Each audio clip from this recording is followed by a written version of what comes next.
गुंतलेले मनवेडे तुझ्या सवे भाग 18. आम्ही मस्त मजेत होतो. काम घर करत सगळं कसं अगदी छान होतं. आयुष्य असावं तर असं छान वाटत होतं. या आनंदात अजून भर पडली. आमच्या घरी गोड बातमी आली. आता कशाची चिंता नव्हती.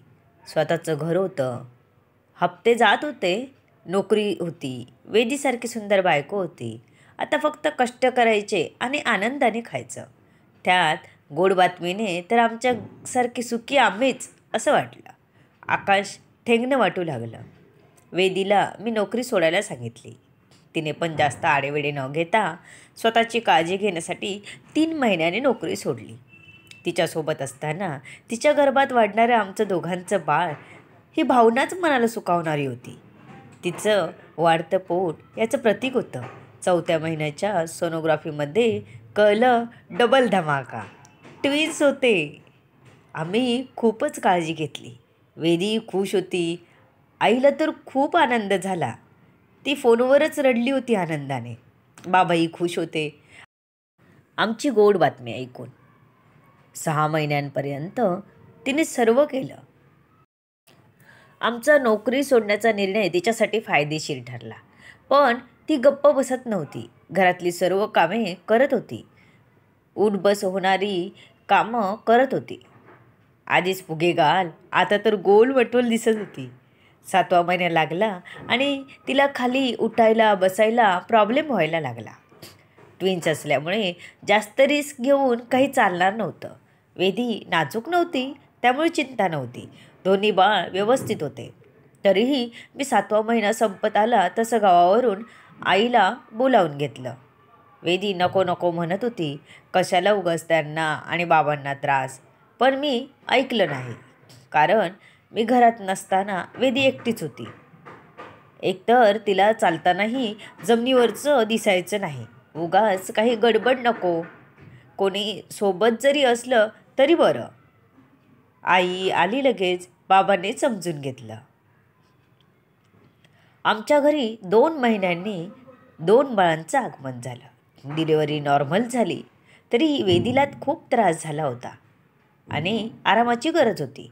2 बाळांना सांभाळणं खूप कठीण जात होतं. एक रडलं की दुसरं रडणं, एकाला झोप आली की दुसऱ्याला झोप येणं, एकाला भूक लागली की दुसऱ्याला भूक लागणं. दोघांना सांभाळताना खूपच तारेवरची कसरत चालली होती. वेदी सगळं नव्याने शिकत होती. आई तिला दोघांना सांभाळायला शिकवत होती. मी सुट्टी घेतली होती. मला एवढ्या लहान बाळांना घ्यायची सवय नव्हती. काही लागलं तर तिला आणून देणे, बाळांचे कपडे वाळत घालून टाकणे ही कामं करत असे. कारण आई घरातलं करून पुन्हा वेदीचं आणि मग बाळांचं करता करता थकून जात होती. 12व्या दिवशी नामकरण विधी झाला. वेद आणि वेदित अशी दोघांची नावं ठेवण्यात आली. दोघेही खूप छान होते. 3 महिन्यांसाठी आंघोळ घालण्यासाठी बाई ठेवली होती. 2 मुलं आणि 2 आमचे भिडू. एक आई आणि एक वेदी. मला बघून गंमत वाटे. कधीकधी दोघांची चाललेली कसरत बघून वाईट वाटे. 3 महिने झाले तसं आत्याने वेदीला गावी पाठवायला सांगितले.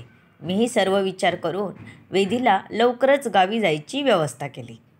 चांगली 3 महिने तिघे मामाच्या गावी राहून आले. ते नव्हते तर घर खूप उघडं उघडं वाटत होतं. आता मुलं मोठी झाली होती. छान वाटत होतं. यावेळी आई आली नव्हती. वेदी दोघांचं एकटीच सर्व करायची. थकून जात होती पण ती खुश होती. तिने अजूनही नोकरीला जायचं विचार केला नव्हता. माझंही तेच मत होतं. मी तिच्या प्रत्येक निर्णयात सहभागी होतो. मी तिच्या निर्णयांमध्ये पहिल्यापासूनच कधी ढवळाढवळ केली नाही. त्यामुळे आमचे नातं खूप छान होतं. भांडलोच नाही असं कधी झालं नाही. पण भांडलो तर क्षणभरसुद्धा रागावून बसलो नाही, रुसून बसलो नाही. आम्ही लगेच बोलायला लागायचो. मुलं मोठी होत होती. वेदीही आता बऱ्यापैकी सावरली होते. त्यांचे बघता बघता वाढदिवसही आले. अशीच 10-12 वर्ष मस्त मजेत गेली. वेदी मुलांबरोबर घरी राहून घरात ट्युशन घेऊ लागली. बाहेर जाऊन काम करून घरातली कामं करणे तिला भारी पडणार होतं. त्यामुळेच तिनं तो निर्णय घेतला.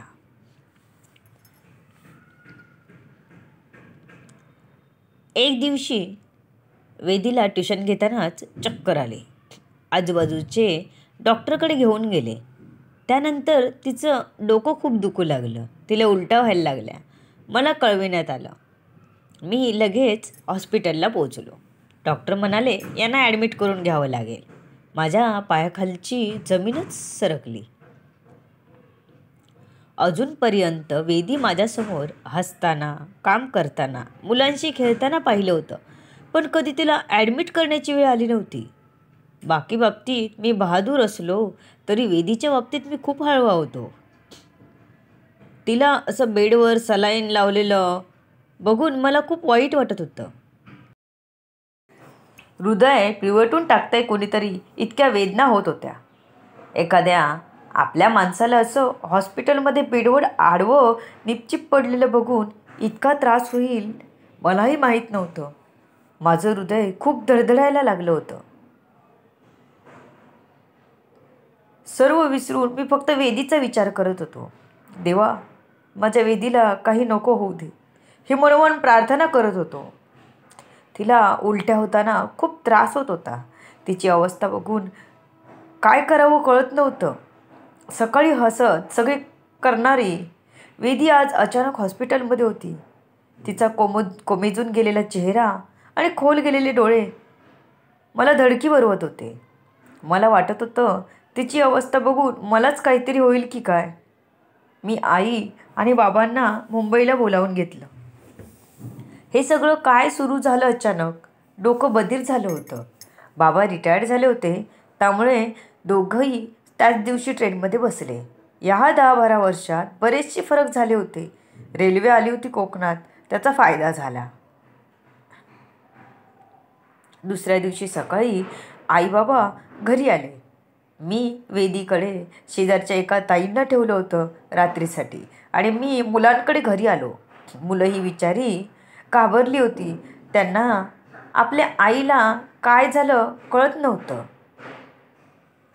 आई बाबा आले तसं मी आणि बाबा हॉस्पिटलमध्ये गेलो. आईला मुलांकडे ठेवलं. घरातलं एक माणूस आजारी झालं की घराची कशी दैना होते ते तेव्हा कळलं. हॉस्पिटलला गेलो तर डॉक्टरांनी बोलावून घेतलं. तुमच्या पेशंटमध्ये औषध देऊन पण जास्त सुधारणा दिसत नाही, तेव्हा आपल्याला टेस्ट करावे लागते. मी लगेच तयार झालो. काही करून मला वेदी ठणठणीत हवी होती. माझ्या टुमदार मंदिराची देवी होती ती. तिच्याशिवाय घराची शोभाच निघून गेली होती. मी बाहेर आलो तेव्हा बाबा मला येऊन विचारू लागले. काय बोलले डॉक्टर? काळजीने बोलत होते. टेस्ट कराव्या लागतील म्हणाले. मी दुसरीकडे बघत म्हणालो. मी आतून तुटत चाललो होतो. मला माझं मनातलं दुःख कोणाला दाखवायचं नव्हतं, तरी छाती खूप भारी झाली होती. त्यांच्या नजरेला नजर मिळवली असती तर मी स्वतःला सावरू शकलो नसतो. त्यांना माझी अवस्था कळत होती. त्यांनी अलगद माझ्या खांद्यावर हात ठेवला. तेव्हा केवढा आधार वाटला. बाप शेवटी बाप असतो. एवढा वेळ धरून ठेवलेला माझा बांध फुटला. मी त्यांच्याकडे वळलो आणि कडकडून मिठी भरली त्यांना आणि मनसोक्त रडलो. माझं दुःख ऐकायला, मला आधार द्यायला एक खांदा आहे याची जाणीव झाली. मनावरचा ताण थोडा हलका झाला. होईल सगळं ठीक. त्यांच्या एका वाक्यावर मी पुन्हा सज्ज झालो. वेदीजवळ जाऊन बसलो. तिचं डोकं दुखत होतं. अजूनही चेहरा थोडा सुजला होता. उलटी थांबली होती. कधी कधी तिला चक्कर आल्यासारखं वाटत होतं. सर्व संकटांना हसत सामोरा जाणारा मी वेदीसाठी मनाला खूप यातना होत होत्या. इतकं स्वतःला हतबल, निराश पहिल्यांदा अनुभवत होतो.